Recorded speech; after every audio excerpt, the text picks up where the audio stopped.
कोई नहीं चल रहा है। स्टार्ट है।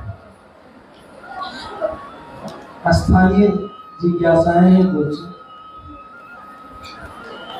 शिव तो सब कुछ है ही, तो उनको अलग से गुरु बनाने की क्या आवश्यकता है? सब कुछ मतलब ईश्वर भगवान शिव सब कुछ है ही। जिज्ञासा ये है कि महादेव तो सब कुछ पहले से है ही, तो अलग से गुरु बनाने की जरूरत क्यों है। हालांकि ये जिज्ञासा नई नहीं है, पुरानी ही है, लेकिन पुरानी चीजों का भी कभी कभी फिर से रिवीजन करना चाहिए हम लोग को। इससे क्या होता है, ताजगी बनी रहती है, याद में रहता है कि क्या हुआ है। भगवान है वो, भगवान के रूप में वो सब कुछ दे सकते हैं। रावण ने तीनों लोगों की संपत्ति मांगी थी, शिव का भक्त था वो, तो शिव के भक्त ने शिव से मांगा, शिव ने दे दिया, लेकिन उसको संभालने का ज्ञान नहीं मांगा। नतीजा पूरी दुनिया जानती है क्या हुआ। सोने की लंका धू धू करके जल गई, सब कुछ नष्ट हो गया। कारण बस एक ही था कि जो मांगा था उसको संभालने का ज्ञान भी चाहिए था। यानी हमको अगर कोई चीज आपसे हम ले लें, बहुत गुरु भाई गुरु बहन को भी देखते हैं, या ऐसे भी समाज में बहुत सारे लोग हैं, सबके हाथ में आज मोबाइल है मोबाइल तो है सबके हाथ में। बहुत बार ऐसा होता है कि शिव चर्चा हो रही है, जैसे वहाँ उपवन रांची में प्रतिदिन लोग जाते हैं तो साहब की चर्चा चलाई जाती है। अब साहब की चर्चा चल रही है, अब किसी का फोन बजने लगा है, उस गुरु बहन को ये नहीं आता है कि फोन को हम साइलेंट कैसे करें, बंद कैसे करें। अब वो घबरा जाती हैं, बंद ही नहीं हो रहा है, साइलेंट ही नहीं हो रहा है। तो हम लोग कहते हैं कि यही हर चीज में ज्ञान की जरूरत है। सामान आप खरीद सकते हैं, लेकिन उसको संभालने का ज्ञान नहीं हो तो आपके लिए वो परेशानी का कारण बनता है। मतलब आप परेशान हो रहे हैं। नहीं, शुरू में जब खाना बनता था लकड़ी के चूल्हे पे, अभी भी बहुत जगह बनता है, अभी भी बहुत जगह लकड़ी के चूल्हे पे, कोयला के चूल्हे पे बनता है, लेकिन फिर भी घर घर में गैस जो सिलेंडर है और उसका जो चूल्हा है वो पहुंच गया है। शुरुआती दिनों में लोगों को बहुत दिन तक बहुत दिक्कत हुई थी कि गैस खुला, कोई तो खुला ही छोड़ देता था, आता ही नहीं था।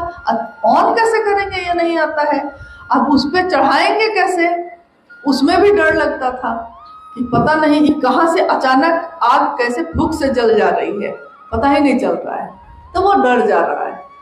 मतलब उसको ये भी नहीं आ रहा है कि हम चूल्हा पे बर्तन कैसे चढ़ाए। यानी हर चीज में ज्ञान की जरूरत होती है। हम अपने जीवन के पल प्रतिपल में किए हुए काम के लिए ज्ञान की आवश्यकता है, लेते हैं, लेकिन ये जीवन जो है, इस जीवन को चलाने के लिए जिस ज्ञान की जरूरत है उसके लिए हम लोग सोचते भी नहीं, जो सबसे महत्वपूर्ण है। जीवन जीने की कला सिखाते हैं गुरु। जीवन जीने की कला क्या है? जीवन वो है जो एक जानवर भी जीता है, एक कीड़ा मकोड़ा भी जीता है, लेकिन एक जीवन ऐसा भी है जिसको पूरी दुनिया याद करती है। उसने ऐसा जीवन जिया है। कभी कभी हमारे आस पड़ोस में किसी ऐसे व्यक्ति की मौत हो जाती है, उसकी मौत जब हो जाती है तो हम लोग सब मोहल्ले के लोग बैठ के बात करते हैं, उसके बारे में याद करते रहते हैं हमेशा। कितना हंसता था ना, हम कहते हैं उसके बारे में, सबको हंसाता रहता था, सबकी सेवा करता रहता था। उसकी मौत हो चुकी है, वो जा चुका है इस धरती से, लेकिन दुनिया के लोग उसको याद कर रहे हैं उस कारण से जो जीवन उसने थोड़ा ही जिया है, इतना अच्छा जिया है, इतना हिल मिल के जिया है कि कोई उसको भूल नहीं पा रहा है। तो जीवन जीने की कला, शिव जैसा जीवन जीने की कला शिव से अच्छा कौन सिखा सकता है। इसलिए शिव का एक जो रूप है जगत गुरु का, उससे जुड़ने का आह्वान साहब श्री हरिनंदन जी ने किया। उन्होंने कहा शिव से ज्यादा सुंदर जीवन जीने की कला आपको हमको कोई नहीं सिखा सकता, और ये सिखाते आए हैं वो पहले से, ऐसा नहीं कि आज अचानक सिखाने लगे हैं। तस्वीरें बताती हैं कि तीनों लोगों का पति तीनों लोगों का वैभव देने वाले शिव खुद आराम से निहंगी चट्टानों पे बैठे होते हैं। मतलब किसी चीज की व्यवस्था नहीं है। सारे देवी देवताओं को आप देखिएगा सोने के मुकुट, सोने के आभूषण से लदे हुए। शिव का आभूषण क्या है?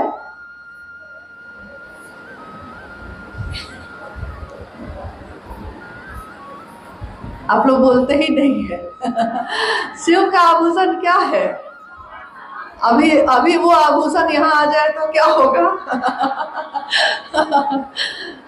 हाँ, जहरीले सांप, जहरीले, जिसको किसी ने नहीं पूछा, जहर है उसके अंदर, ये उसका दोष नहीं है। मतलब सांप का क्या इसमें है? वो बेचारे का क्या दोष है? उसको बनाया ही ऐसा गया है, लेकिन उसको भी गले में धारित करते हैं, छोड़ते नहीं हैं। चंद्रमा कलंकित है, उसको सर पे धारित करते हैं। गंगा जब धरती पे उतरने, कथा है ये कि जब धरती पे उतरने लगी, इतना प्रचंड वेग था, इतना प्रचंड वेग था कि अगर वो उस वेग से उतरती धरती पे तो सारी धरती ही तबाह हो जाती। तो सब भागीरथ जो थे वो प्रार्थना करने गए महादेव के पास। महादेव ने अपनी जटाओं में उतार लिया। गंगा के वेग से धरती खत्म हो जाती, उस गंगा को अपनी जटाओं में ले लिया। मतलब उनके आभूषण क्या क्या हैं? ऐसे ऐसे हैं जो और किसी के नहीं है, क्योंकि कोई और धारण कर भी नहीं सकता है।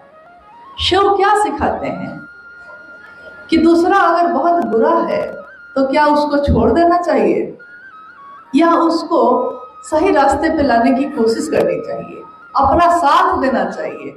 हो सकता है उसमें जहर हो, लेकिन आपका साथ पाकर उसका जहर कम हो सकता है, वो अपने जहर को भूल सकता है। छोड़ दीजिएगा तब तो मामला ही खत्म हो गया था। तब तो इसलिए एक दूसरे की हम लोग को बहुत समीक्षा नहीं करनी चाहिए कि कौन अच्छा है कौन बुरा है। मूल उद्देश्य जो है उस पर अगर ध्यान रहेगा तो सारी चीजें खुद ही खुद ठीक हो जाती हैं। मूल उद्देश्य क्या है? एक शिव के शिष्य का अलौकिक उद्देश्य क्या होता है? दूसरों में, स्वयं में तो है करना ही है, लेकिन दूसरों में भी शिव की स्थापना उनके दिल में करनी। मूल उद्देश्य को भूल जाइएगा तो सब कुछ गड़बड़ाएगा, तब सब कुछ दिखाई देगा। लेकिन अगर मूल उद्देश्य याद रहेगा तो कुछ भी दिखाई नहीं देगा। इसलिए शिव को गुरु के रूप में अपनाना हर मानव के लिए सबसे सुंदर कारण है, सबसे सुंदर तरीका है जीवन को जीने का।